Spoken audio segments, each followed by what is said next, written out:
Thank you, Scott. And hello, everybody. Welcome. Glad you're here tonight for this weekly webinar. As Scott mentioned, I usually do a little bit of talking about a topic, and you guys are welcome to share about that or ask questions or anything you'd like.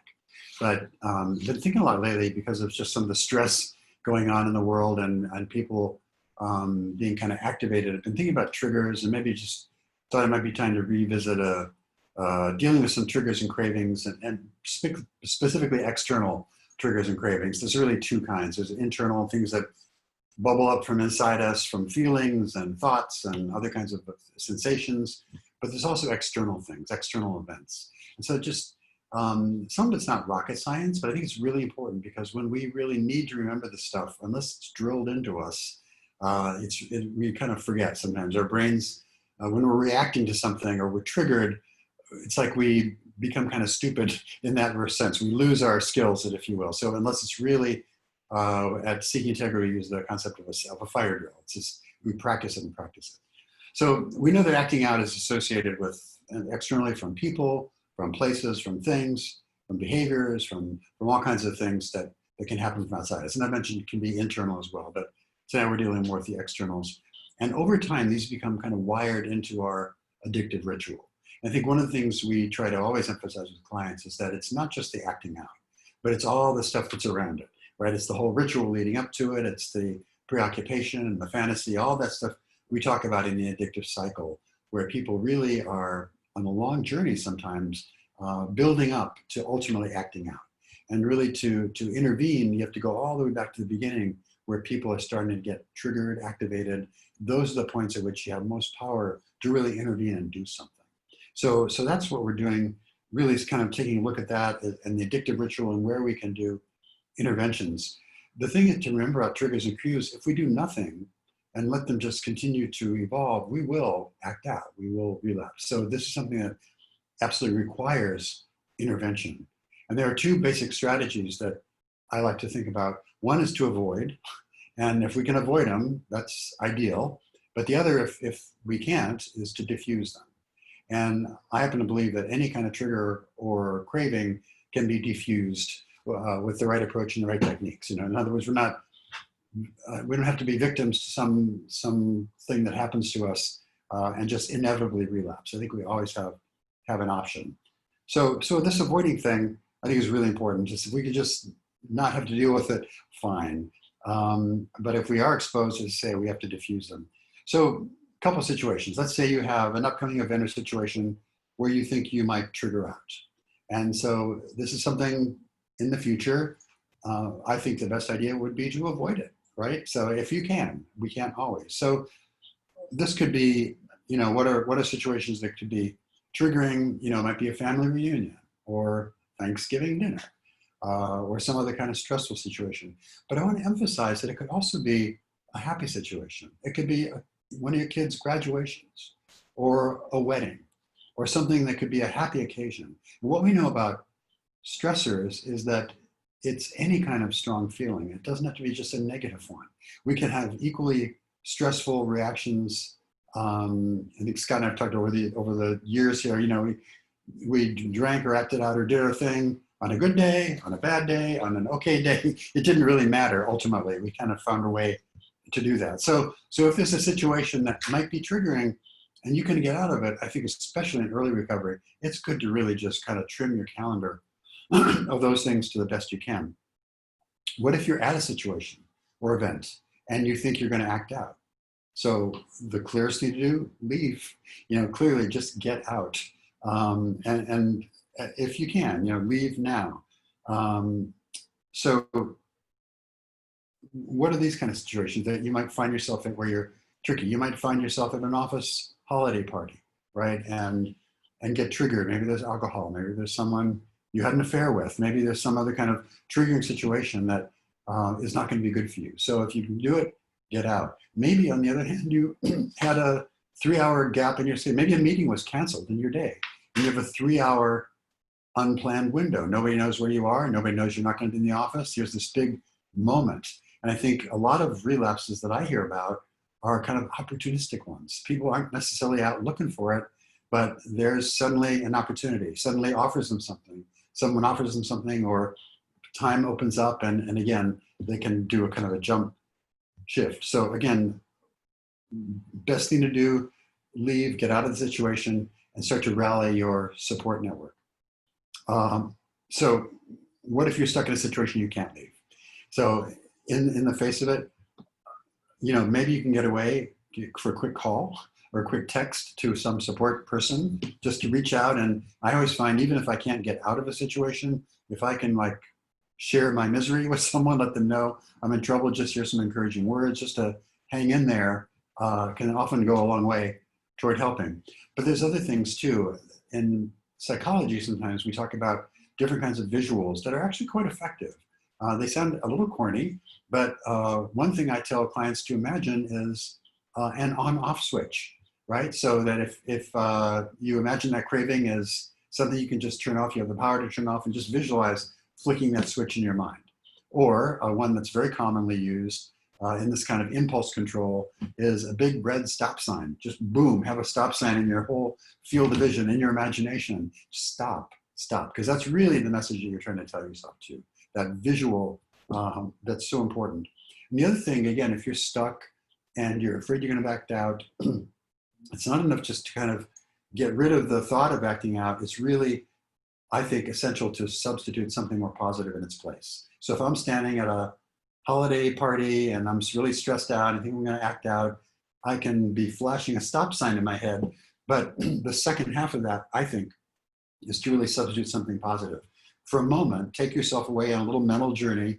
I always have my clients kind of develop a safe place. And that could be a favorite place out in nature. It could be a place in their backyard. It could be a place in their house, somewhere soothing, right? It could be a beach or a forest or a mountain. And this is in advance. We try to work through this and they picture that with all their senses. What does the air smell like? Can you smell the grass? Can you smell the fret? Can you hear the birds? Can you hear the surf? Whatever, to use all your senses to make it as realistic as possible. And I would say just take a little journey for 10 seconds, if you can, in your mind to there. It really breaks the spell. And that's really what we're trying to do here, is to diffuse that spell and break it up. The other thing is we've talked a lot about here is different kinds of breathing techniques. 4-7-8 breathing is a really great one in this situation, where you inhale for 4, hold for 7, exhale for 8. And that does a couple of things. One, it actually works. The physiology of that breathing slows it down and will kind of break up the stress. But it also gives you something else to think about and concentrate. If you're worried about 4 beats, 7 beats, 8 beats, it actually breaks the thought. It breaks the train. And one thing, despite our high talk about all the multitasking we can do, we really can't. The human brain isn't wired that way. We can only think about one thing at a time. So if I'm thinking about counting my breath and taking care of myself and picturing my favorite place, it's going to be harder for that cue to kind of grow. So then let's take that same scenario. Say you do get out, you're back out on the street, relieved. What then? Because what we often find is that very often it's after the fact. There's an old kind of stereotype about addicts that we are great in the huge crises. I mean, the big emergencies, we're there, we take charge, we step up. It comes naturally to us, we can handle it, but it's the little stuff. Or it's after that. It's after the big stuff. After we get home, everything's okay. That's when we fall apart and start to get cravings and triggers. So beware, because it's not just the dangerous situation, it's what comes after that. You're out in the street, you're safe now, and that is when oftentimes we can get hit. And so that is when suddenly you have options. You can call somebody from the program, you can get to a meeting, you can do all kinds of things to take care of yourself. But I just want to emphasize that's a common thing, where we kind of get through the danger zone, and then the triggers come up quickly after that. So call your sponsor, call your counselor, call a sober friend, take a quick walk, do physical exercise. If it's convenient, get to the gym. Going to the gym and doing that is a great way to work out some of that stress, do relaxation, and so on. So just to wrap this up, a couple things more. This is kind of reacting to situations. I think it's really important as addicts that we think in advance, because really a relapse prevention program is all about anticipation. So I try to run my clients through this. bit of scenarios about imagining maybe the worst case scenario, or a really tricky situation, a situation when you can't leave, but makes you want to think about acting out. What do you do? And so really think through specific steps. What would you do? You know, who specifically would you call? What meeting would you go to? What breathing techniques would you use? What visualizing would you take? Be as specific as possible. And it lays the groundwork, because I mentioned at the beginning of this, once we're in that activated reactive state, it's like we get a little fuzzy. And I think it has to be just second nature for that stuff to pop in automatically. And then I run people through more than that. Imagine you just left a situation where you think about acting out. You now have strong thoughts and cravings. What would you do? And then perhaps you're at work and you have cravings. What would you do? Now you're at work and have cravings, but it's 6 o'clock, you know, where you can leave work and maybe go out and get in trouble, or it's later at night. In other words, think through every possible scenario and really consolidate the tools and resources, because this is all about planning. You know, you will be surprised. You know, you will have triggers and cues that come up unexpectedly. We can work the best program in the world, and things are going to happen where we're going to get taken by surprise. And we have to be just ready to react with second nature as fast as we can at those moments. So that's enough for that. Thanks. Awesome. Thank you, David. I see one of the people in attendance had a hand up. Ask questions using the Q&A feature, because this is a webinar. We can't really click over to you. But if you have questions, ask them using the Q&A feature. We'll be happy to answer them. And we've got some in already, and I had one that was emailed to me. So I think I'll just jump into those, David, if you want. Okay, the one that was emailed to me, hold on, I gotta get it up here. I always get so much out of these question and answer sessions. I don't get to tune in when you're live. This is from somebody who watches us on YouTube, so I just have a quick question for you. Do I have a right to know what my husband's 3 circles are? Thank you so much. So for those of you who don't know, 3 circles are the sobriety plan that sex addicts use. The inner circle is bottom line, you know, addictive behaviors that we have to avoid. The middle circle is slippery stuff. The outer circle is healthy stuff. So this is from a wife who wants to know if she has a right to see that plan. So David, thoughts? Yes, I think one of the big frustrations for partners sometimes who have gone through a lot of upset, and they want reassurance and they want information, and oftentimes the strategy to feel better and to seek, I guess, emotional safety is to get information.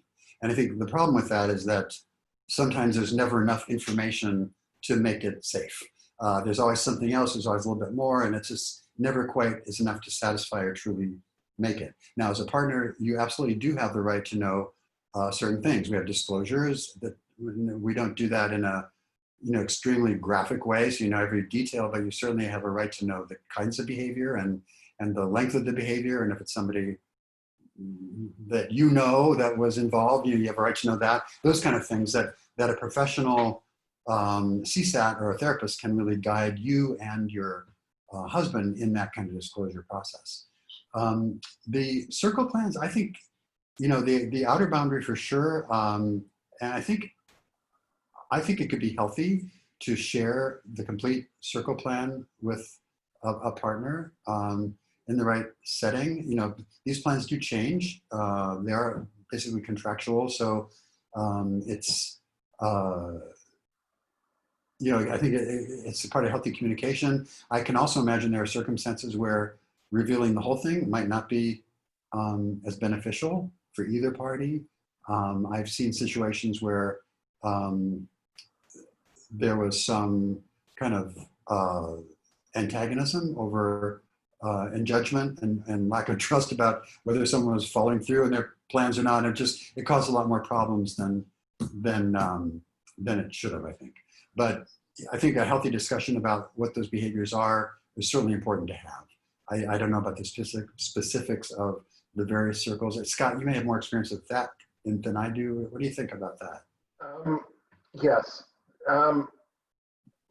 Betrayed partners often want to see the circle plan.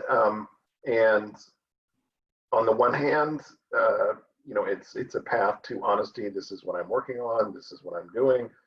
But on the other hand, it can be very, very triggering for the betrayed partner. It can bring up all the trauma and the lack of trust issues.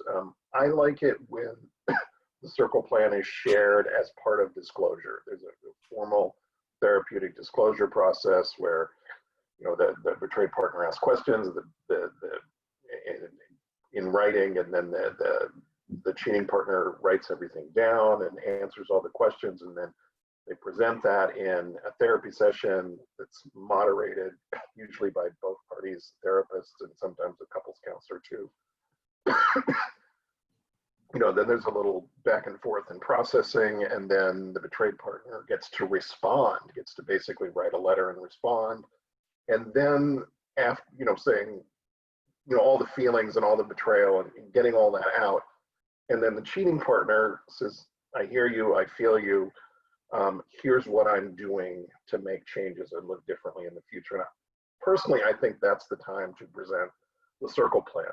The betrayed partner already knows everything, so there's not that inadvertent dumping of information without support. And that's the reason to not share a circle plan before the right time, because you kind of get dumped on these bottom line behaviors, and the betrayed partner says, I didn't know you did that. And then the mind starts racing, and there's no support, and there's no processing. And it can be a real problem.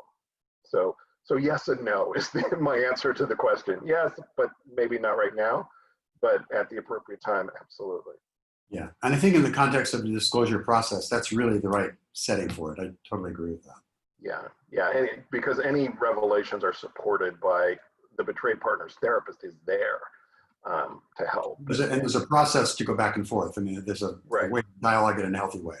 Yeah, a way to kind of work through it, get the information out and process it and work through it, and then respond to it instead of reacting to it. Okay, next question. I am a sex and meth addict.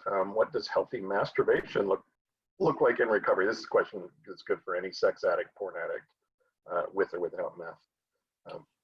Right. So, yeah, masturbation, and I think Scott's right. This is true with any kind of intensity addiction, right? Porn addiction, sex addiction, chemsex addiction, and the whole idea of masturbation. You know, these are all intensity addictions, and one of the unfortunate side effects of them is that they escalate our need for intensity and stimulation to a really, really high point. In fact, they're known as super stimulators, right? Because they take this system where we could get pleasure from an orgasm before we encountered our addictive behaviors, and they kind of hijack that whole system. And so that we need a lot of intensity to be aroused, and that can be in various forms of you know, people escalate in terms of taboo behaviors or rougher behaviors or kinds of porn they're looking at or whatever. It can escalate a lot. And so I think that can be tricky. And so one of the things we do with that is to really kind of,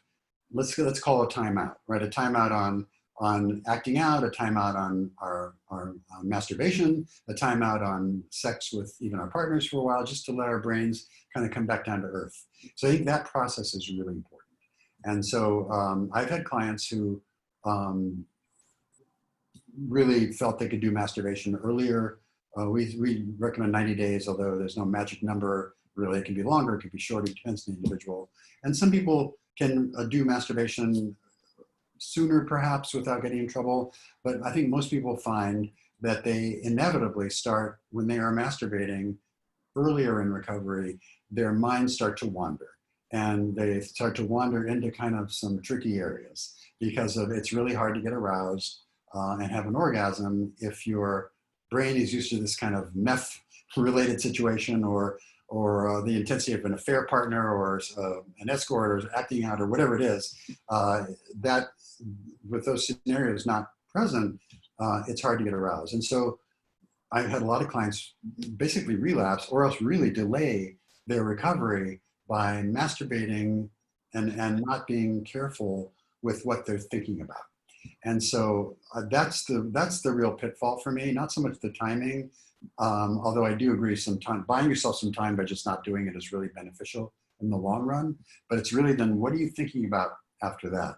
There is a technique called mindful masturbation, which is a fabulous sounding thing, but it's really just, it's kind of the advanced work, I would say, but it's really trying to, if you're masturbating, to do it mindfully, to stay connected. Because the problem when we're off in fantasy is that we disconnect, we dissociate, we're off in fantasy. But this is to really be present with your body. What are you feeling? What are you, thinking right in the here and now? And it's a way of kind of grounding it. And actually, some sex therapists use it as a way to increase kind of healthy arousal. But again, if you break your leg and you get up and want to start running on it again too soon, you're going to do more damage than not. So I think we really have to kind of let ourselves heal somewhat before we get into that kind of stuff. But so I think healthy masturbation, I guess it would be that more mindful masturbation, not thinking about tricky elements in your arousal template, really trying to refocus and heal your intimacy and your sex.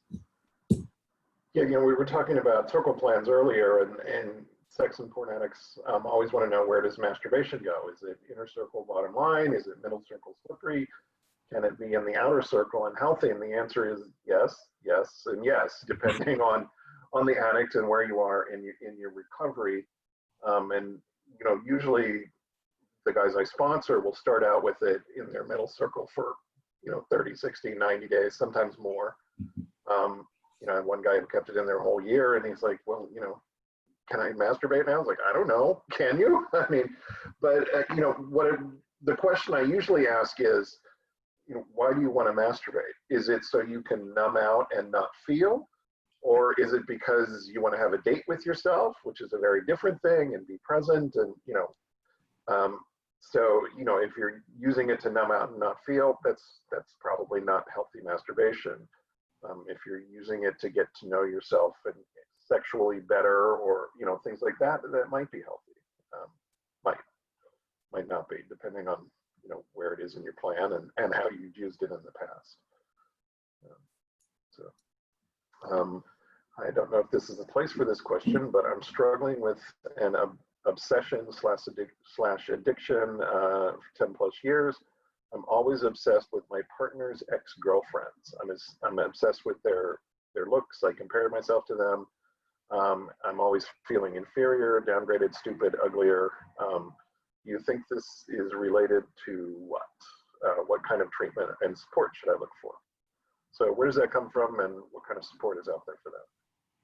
Okay, so I think that's actually not a totally unusual situation. And I think really, it happens with guys too. I had a client recently who he kept breaking up, really gay, with his boyfriends because he would, in the middle of sex with his boyfriend, and he'd already probed about their past, and he would ask him, am I doing as good as, Joe? Or, he kind of bring these third people into the moment. And normally people don't like that. But what was going on with him was he was a sense of unworthiness and uncertainty about himself, and being really worried about not being enough, not being good enough. And I think that may be going on here too. Anytime we have that comparison and the uncertainty and the anxiety about that, it's often really in response to our own internal messaging, our own beliefs about ourselves that centered on worthiness and esteem and being good enough. When I've seen this often, there's another added piece, which is sometimes being really worried about abandonment. Is this person going to leave me? And what do I need to do to make sure that doesn't happen? I think we mentioned earlier, the person kind of always seeking out information as a way to allay concerns or feel better about anxiety. And that's really not an effective strategy to help your anxiety. And finding out about past girlfriends or being obsessed with them, none of that does anything except torture you and really do that. So if you were my client, I'd suggest, first of all, if you might really benefit from some psychotherapy, like all of us, but I think a good therapist there could really help with some issues of worthiness. And we have these things called core beliefs that we grow up with. They're kind of our beliefs about ourselves. And that sometimes they're not even conscious. They're really old and kind of hardwired almost inside, but they come from childhood, usually from some kind of abuse or trauma, and they go to that thing. I'm not safe. I'm not enough. Everyone will leave me. You know, whatever the circumstances are, and kids don't conclude that consciously. It's kind of what gets baked in as they grow up. And so I'd really kind of maybe discover what those are for you, what messaging what anxiety and beliefs about yourself are kind of causing this to happen, and then do what you can just to correct those. And there's a lot you can do. You know, this is cognitive behavioral therapy. You can work with a lot of those thoughts and feelings. You can do a lot of deeper work. Trauma work is incredibly helpful to kind of change those beliefs and really find a sense of empowerment. You know, my goal therapeutically, if you were my client, would be to really work on empowering you to feel good about yourself and to know that you're just enough as you are, and to really work on that. And probably the first step of that would be to really stop undermining yourself, because I have a feeling that's what's going on. So yeah, that's my quick 2 cents. Yeah, it's perfectly normal to compare yourself to other people. I mean, I compare myself to other men. It's normal for you to compare yourself to other women. When it becomes a problem, when it becomes an obsession and it starts negatively impacting your life, and it sounds like it clearly is, definitely it's time to reach out and work on whatever issues are driving that, which, as David said, probably happened pretty early in life. We get these messages and they become beliefs, and they spin us off into a direction we don't want to go. And we can work on it. We can change that. Right. That's definitely worth the effort. And you know, one other question I'd ask, if you have these obsessive patterns in other areas of your life, because that would be important for your therapist to know if this is a broader problem than just the specific situation, because there's other kinds of interventions that could be helpful for that too. Okay, does inpatient rehab for a month or two do much for meth recovery, or any recovery for that matter? Yeah, I mean, well, clearly I believe in inpatient rehab, and I think it's really, I won't say the essential step, but it's a really significant piece, because so many of these addictions, you know, the methamphetamine, the porn, the sex, they're the kind of things that are so, they have their tentacles so much around this reward part of our brain, the reward circuitry that's so primal and essential that it's really, really hard to do on our own. The controlling those impulses, controlling the triggers, I mean, it can be done. But I would say to really look at the pattern. Can you do it at a lesser level of care? You know, and I think that's kind of the rule of thumb now, is to really kind of see, okay, can someone go to meetings and get a sponsor and get clean and sober? Maybe they relapse a lot and they try intensive outpatient or partial hospitalization, and they still can't do it. And at some point then, inpatient really is the way to go. And for a couple of reasons. One, these are really complicated addictions that I think require a lot of expertise. You know, even at Seeking Integrity, we don't try to treat everything. You know, we treat a very narrow slice of issues, and we're really good at it. But I think especially with meth, by the way, I've seen so many people get really disserved, you know, but really not served well by their healthcare providers, because people don't understand what makes meth different maybe than other drugs and how it affects the brain and so on. So this is a time when you really need the experts. And so I think you want to look for expertise, you want to look for safety. These are also addictions where many therapists who aren't trained specifically in them inadvertently can do a lot of damage by shaming, by stigmatizing, by being uninformed, by not understanding the dynamics of what's going on. So again, you really need the experts. And I think if you can't manage the recovery at a lesser level of care, then you need the safety in the container of treatment. I totally believe that it's totally worthwhile. And I think if you talk to certainly probably any one of our clients who've been through it, they'd say what a difference it makes to have that period of time. It can really supercharge your recovery. But you know, can it be done other ways? Yeah. But I think it's harder and slower and has a lot more pitfalls. David, our program at Seeking Integrity, it's anywhere from 2 weeks to 4 weeks, and then sometimes we refer people out to another facility at the end of 4 weeks. Does meth tend to impact the length of stay or the needed length of stay? Right. So Our program was initially based on a sex addiction intensive model, which is a 2-week model where everyone comes in at the same time, they stay together 2 weeks, and they complete. When we started doing the sexualized drug use, the co-occurring drugs and sex, we do admit people for 2 weeks. In my mind, ideally, that's a very, very short time for meth, particularly for drugs. So we can extend it to 4 weeks with unique programming where we are. And we've had people stay 4 weeks for sure. And then in many cases, especially our meth clients, we offer some kind of step-down service, either through us, rarely we do it though, or through some other facility. So I think we're looking at a longer length of stay, but again, we're decreasing the intensity of the care. So it's not 24-hour care, but maybe a supervised situation, that kind of thing, where we really extend the care. In the literature, if you look at the meth literature, for meth specifically, basically people talk about a 12-month period, a really long-term, starting usually with the intensive, shorter, residential or intensive piece, then stepping down until there's a daily interaction, but not as intense. But it's a long process. Yeah, and I think there's research that shows that meth is one of the hardest addictions to stay sober from. Is that correct? Yeah, meth is, I could do a whole... The intensity addictions in general are the hardest to stay sober from. Meth is particularly onerous because it really damages some essential structures of the brain that do recover, but it takes up to 24 months to kind of get that back. And in the meantime, people are highly impulsive and they're not really able to feel very good about themselves or have a lot of pleasure. And so they're not feeling good. It's a really hard recovery. It's like people, oftentimes the pattern too is several months even of clean time, and then they relapse over some kind of sexual situation. And so learning how to manage sex in recovery is another big deal, which is again where the experts can really be helpful. I will say one more thing about length of stay and trauma and the role of trauma there.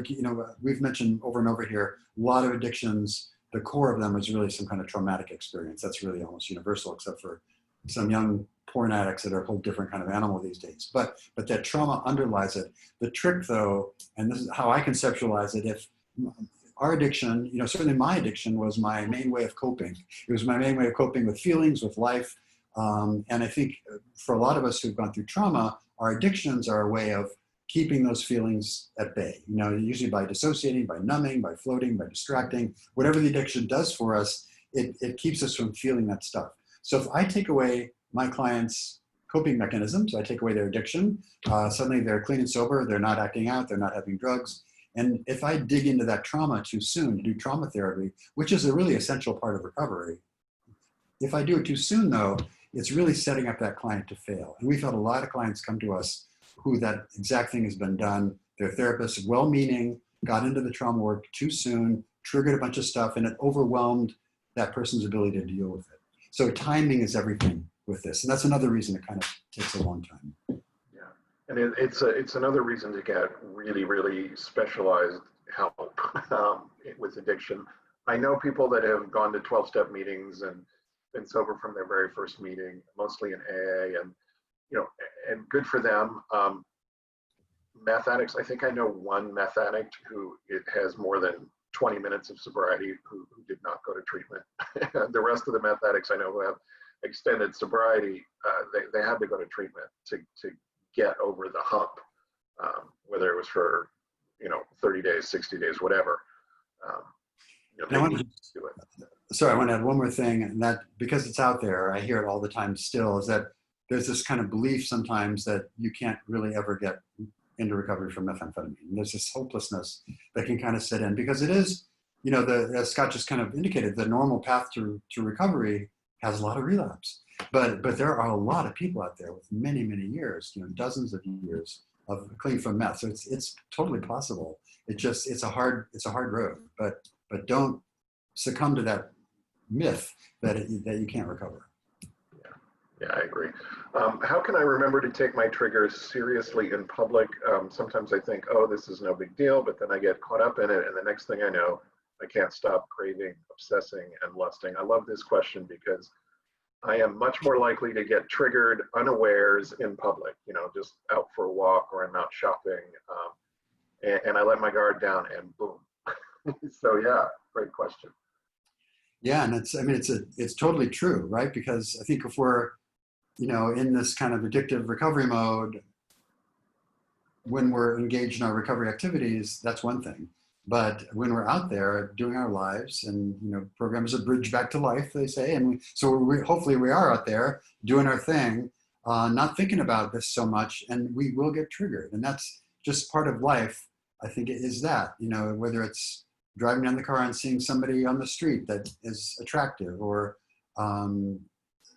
having somebody at a business lunch to have a glass of wine that you weren't expecting, or God knows, it can happen from everywhere. Looking at, by the way, social media, Facebook, even Instagram, really these kind of R-rated shots that are on there that you're not looking for stimulation, but suddenly there it is. So really, it's all about what we do with that response. How do we react to it? Because we are going to get triggered. We are going to get, and by the way, that's a natural thing. We don't want to. Our goal is not to kind of desexualize people or take away their sexual feelings, right? We're gonna have feelings, but what do we do with them? And do we objectify people? Do we run with a fantasy? Do we kind of drop out of ourselves and what we're doing and go off, into left field somewhere? And so I think that's the time to engage these. And I think even if we're out doing our life, and if our guard is let down, we still have to have these drills that's what I opened up with tonight, these kind of emergency exit plans where we know our bodies know. It's like muscle memory. We know how to react, what to do, get out the phone, get out the call, get to a meeting, take a breather, to do some deep breathing, do a little visualization, make a quick gratitude list, whatever you do to kind of break the moment. But I agree, we're very vulnerable to that, and it's going to happen. That's why we really need to have that automatic response, so we don't have to think about it and invent a solution on the spur of the moment. It has to be right there, immediately accessible. Here you go. Sometimes we can see our triggers coming a mile away. We're going to the beach this weekend. I know I'm going to be triggered. It's inevitable. So my guard is up. But the grocery store, I'm there for pizza and ice cream. I'm not there to be triggered, and then somebody smiles at me, and boom. Particularly for the first year or two, anytime I left the house, and frankly, anytime I was alone in the house, I had to have my guard up, like all the time, because I could be triggered at any moment. It doesn't happen so much anymore, but it's been almost 20 years. So yeah, you just, in public is going to be triggered. So yeah, you got to take it seriously.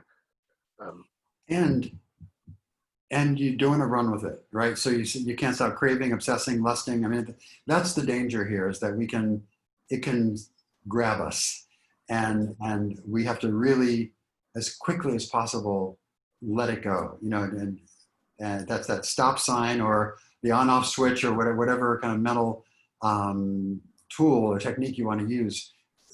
Because I just, from experience, the more you indulge in that fantasy, the more oxygen you give to it, the more it's going to grow. And the longer you do that, the more inevitable you'll relapse. And so just while you still have power, you have to kind of really disengage from that as soon as you can.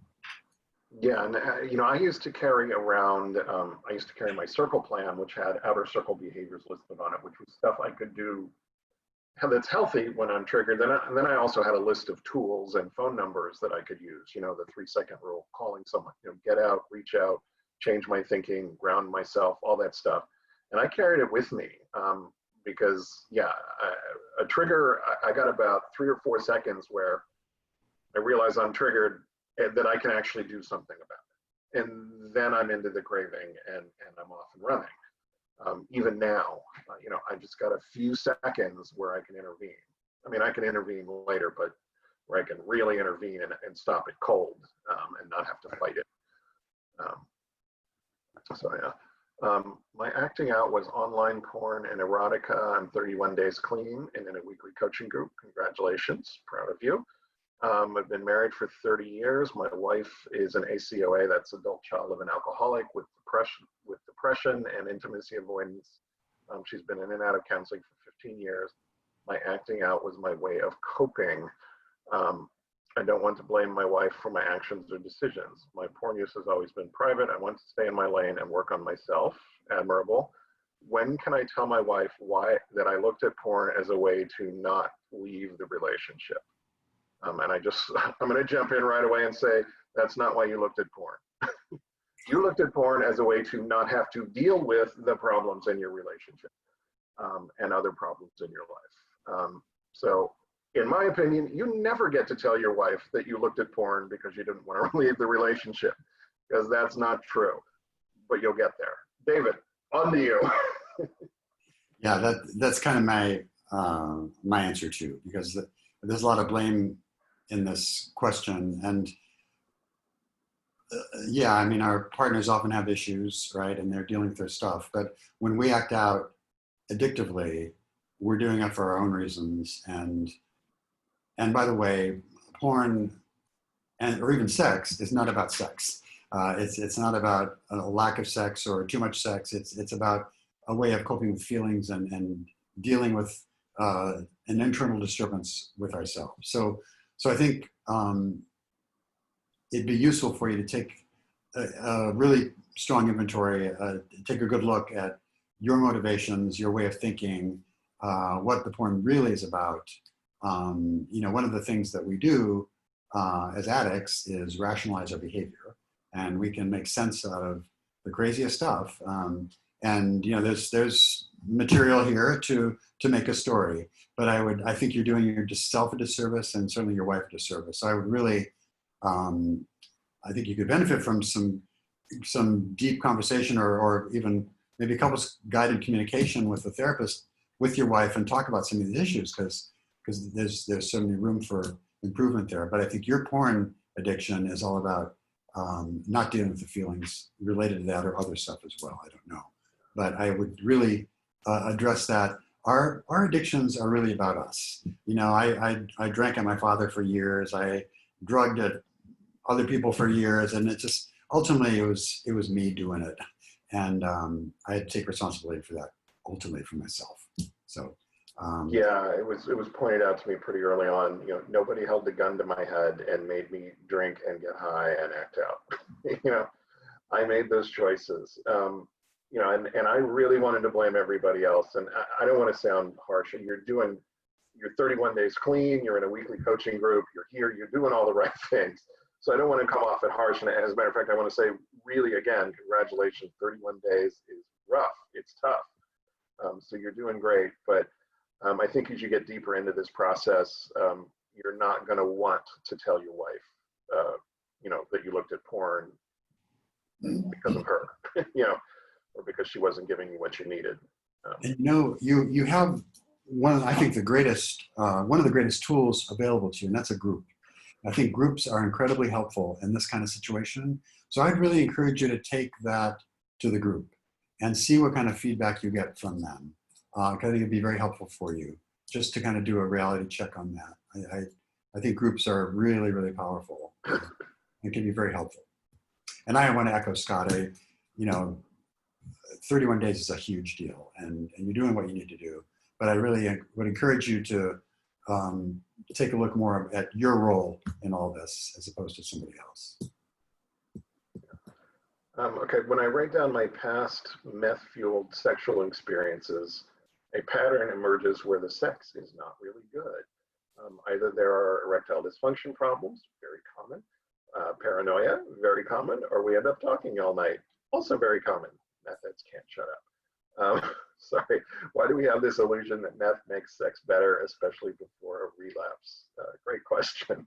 This is such a great question, because with any kind of addiction, but I think often, especially with meth addiction, is that what we call euphoric recall, right? The memories of the fantasy. And this is the distinction I want to make. I think sometimes Meth, first of all, works on dopamine. Dopamine is all about anticipation and desire. It's what it does. It's more than the event itself. So really, a lot of the meth, chemsex, and porn and sex addiction for that matter is often more about the journey, getting there than the orgasm. But if you talk to meth users, we hear this all the time, right? There's erectile dysfunction. There's horrible kind of sexual mishaps. There's unsavory characters. There's, just a lot of unpleasantness. And really, when I have a client kind of in this state of euphoric recall, thinking about, oh my God, how am I going to live without the fabulous meth sex? It's really, we do a little reality check, because often the sex itself was not so fabulous, and there are a lot of terrible consequences from it. But more important, I think, what they're remembering is not so much the reality, but the fantasy. The fantasy of what it might have been. In a way, it's a parallel to a love and romance fantasy, where you're kind of making stuff up. You meet somebody, you see somebody in the elevator, and suddenly you have this romantic fantasies and the life you're going to live together, and our minds can kind of take and run with it. And I think in many ways, sex and meth is all about this woven, erotic stuff in our brains, almost more than not to say it doesn't happen. I guess people do have what they would consider intense sex for a while. It's just not sustainable, I think, in the long run. But all that said, I think the task here is to really grieve the loss. And it's not the loss of the actual hot sex, which didn't sound like it happened so much, but of the fantasy. Because it's that fantasy that is going to come into your dreams at night when you think you're doing fine. It's that fantasy of like what you're missing, all the hot sex that you should have had or might have had, or that's what's going to bring you down. So I'd really do some active work about letting go of that fantasy. It's not reality. It's not sustainable. But it's really, you're absolutely right. It has great power to kind of pull us into that direction. It's very sneaky that way, and very unfortunate. So yeah, be careful about that. Pat Carnes did a study with a couple other people, I don't know, a decade or so ago. And one of the sort of ironic findings that they came up with was sex addicts are really bad at sex. There's a lot of sexual dysfunction. There's a lot of shame that creeps up in the middle of sex. There's fantasies about the next sex act while you're still engaging in this one. There's a lot of disconnection. So yeah, a meth sex addict is just that on steroids. The sex ain't great. Once in a while it is, and that's what we cling to, but most of the time it's not. Right. It's kind of the Las Vegas, what the slot machines know about intermittent reward, where every once in a while they give you a win, and that psychologist tortures the human brain, because when you think, oh, it's going to happen, we go for the next one. It's just totally engaging that dopamine reward circuitry and, waiting for it. And oftentimes it doesn't come. So yeah, be careful. This is from the guys at our treatment center. When would you suggest dealing with trauma once you've started treatment for sex addiction? Great question. So as I mentioned, trauma really is an important, trauma treatment is a really important part probably of recovery. I think it'd be the very rare addict that doesn't have some kind of traumatic history. And, sometimes we've talked about this before, but trauma can be, of course, sexual abuse or physical abuse, emotional abuse, but it can also be neglect. It can be having parents from a different culture and being the translator, the interpreter of this life for your parents. There's all kinds of situations that can be very unusual for someone. And so addiction really blossoms in that circumstance. So as I mentioned before, when we take away the addictive processes, which really are they serve kind of a protective role, ironically, although they disconnect us, that's the protection. If we take that away, we want to make sure that we have more than a couple, some essential skills on board before we start digging around in the trauma. One, I think we have to have just some stability. The crisis management has to be effective. A lot of people come into treatment, especially in crisis. There's numerous, there's a divorce, there's discovery, there's all kinds of stuff that's been going on. That has to be kind of at least stabilized. There's skills to what a therapist calls affective regulation, which means we have to learn how to control feelings. If I get really overwhelmed by sadness or grief or shame, how do I get out of that? What do I do? So we have to be able to kind of stabilize ourselves and be aware of our feelings. We have to have tools in place. So then at that point, I think it's safe to start looking at some trauma. The timing, again, there's no fixed number. We've had clients with us on, say, a 4-week stay. We might start doing laying the groundwork for beginning trauma work in the last week of treatment. Sometimes we have people step down out of residential treatment into a lesser level of care, and in the second month, they're good for trauma. Other clients, we admitted somebody who would get like 6 months of treatment, and his therapist would start the trauma therapy, and he'd relapse. And that happened like 6 times. And so even at 6 months, for him, that was too soon. And so I think it really is one of those things that requires dialogue with your therapist. It requires a sense of kind of who you are and having those skills that I mentioned to dig into it. And the point of trauma is not to kind of recreate or re-traumatize, right? It's to really heal. And so, but inevitably there's some awareness, there's some feelings that come up, and it's, it can be an intense time. So having those skills, and by the way, I think another thing I should have mentioned is having a really good support system in place. And so having those tools around you and the people around you, that network that can support you. For everything from a sponsor to a therapist to friends to your partner on board to this kind of, village of people that can be there for you. Yeah, and trauma work is really emotionally painful, and I've been doing it in bits and pieces for the better part of 20 years. I do as much as I can handle, and then I back off, and then 6 months or a year later, something will crop up, and it'll stay cropped up, and I'll realize, okay, it's time to do some more work.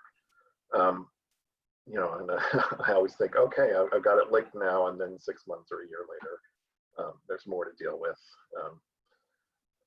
But yeah, trauma's tough. It's a process. It's really a process. I have the same experience, Scott. I've over the years, I've been sober many, many years, and I've done trauma work at different stages over that. And probably I thought I was kind of done with all that. And I did a 2-year internship a couple of years ago, and that was the most intense trauma work I've ever done. And that was well into my recovery. But it was amazing because I had all that kind of growth already under my belt for recovery, and it just made it that much more effective. But I thought I'd cleaned up all the little pockets of pain, years ago, and there they are. So, but each time it gets better, and it gets easier and more. Actually, this was kind of just more healing because it felt like at such a deep level. It was really making profound changes. This next question is another really good question. I drink until I get drunk once a week or once in a while. Is that considered alcoholism? Should I look for treatment or the 12 steps? Great question. So when we talk about addiction, again, everybody kind of always wants kind of a number. How many drinks? Is 6-pack an alcoholic? Is 12 an alcoholic? Is liquor? Is only beer safe? That kind of stuff. Frequency. Really, we also say, sex addiction is not about the sex. Alcoholism is not so much about the alcohol. Alcohol is the medium to get us there, but really it's about why we're drinking. It's about the intention. It's about what it's doing for us. And I think if, first of all, once a week is quite often to get drunk, no matter what. But I think alcoholism is defined by some very specific criteria. It's the ability to control it, to stop. It's the ability to watch what's happening to yourself. Are you able to function? Is this costing you friends? And are you doing things or you're not doing things you should be doing because you're drinking? And is it harming relationships? And that kind of thing to really look at. So it's not so much about the frequency or even the quantity. It's really about why you're drinking and the dynamics of it and what it's doing for you. And I would suggest that's a serious enough problem to be worthy of kind of looking at that criteria. Scott, do we have those addiction criteria on our website? Yeah, I mean, it boils down to preoccupation or obsession. That's criteria number one. Criteria number two is loss of control. With drinking is, the question is, do I drink when I tell myself I'm not going to, or do I say I'm going to have one drink and then I get shit-faced? Have I tried to quit and I can't? Those are evidence of loss of control. And then consequences, I'm depressed about it, I'm anxious about it, my partner's getting into me about my drinking, or I got fired from my job because I showed up drunk, things like that. If you answer yes to those three, then you may want to look a little deeper at alcoholism and how it might be manifesting. Right. Right. So. And treatment of 12 steps. Again, we had that kind of conversation before, depending on the level of care you may need. And I'll tell you, frankly, for me, I was totally delusional about the level of care I thought I needed. I was really in a much worse off place than I knew. Back in those days, those late 70s, there were not a lot of treatment centers around. But so I didn't know anybody that went to treatment. It was a very rare thing back then. But these days, there's a lot more options for people, which I think is a really good, beneficial thing. But, certainly I would go to some 12-step meetings, but you also may find that depending on the criteria Scott just gave you, if you can not do those things, or if you're getting in trouble, then you probably want to increase the intensity and get into some kind of treatment for your own benefit. Yeah, and there's a lot of sayings you'll hear from long recovered alcoholics sometimes. It's not what you drank or how much you drank, it's what it did to your life that defines alcoholism. And then we also, and I don't recommend this one, but some old timers will say, try walking away from drinking for 90 days. If you can stay sober for 90 days, you don't have a problem. No, and you may or may not have a problem is my answer to that. Some people have enough willpower to do that, and then they immediately go back and go on a huge binge. And I say that because I tried it, and that's exactly what happened. When I got into recovery, there was a slogan. I don't hear it so much anymore, but like the door swings both ways, right? So you need to go out and do more research. And the problem is these days with the opioid epidemic and the lethality of the drugs out there, too many people are dying. It's a risk you don't want to take to do that, to go out and do more research. Wow, it is 6 o'clock. We are out of time. We have several questions left. I apologize, we're not going to get to them this week. So save them and bring them to us next week. And we will get to them next week. And thank you for being here. Pay attention to your triggers and cravings, and I'll let David take us out. Yeah, just exactly that. These are things that we can't just we can't ignore, right? We have to take action on them, or they will take action on us. So take control of that. Okay, we'll be back next week. We'll see you all then. Have a great week, and have a great 4th of July, everybody. Yeah, safe. Take care. Bye-bye, Scott.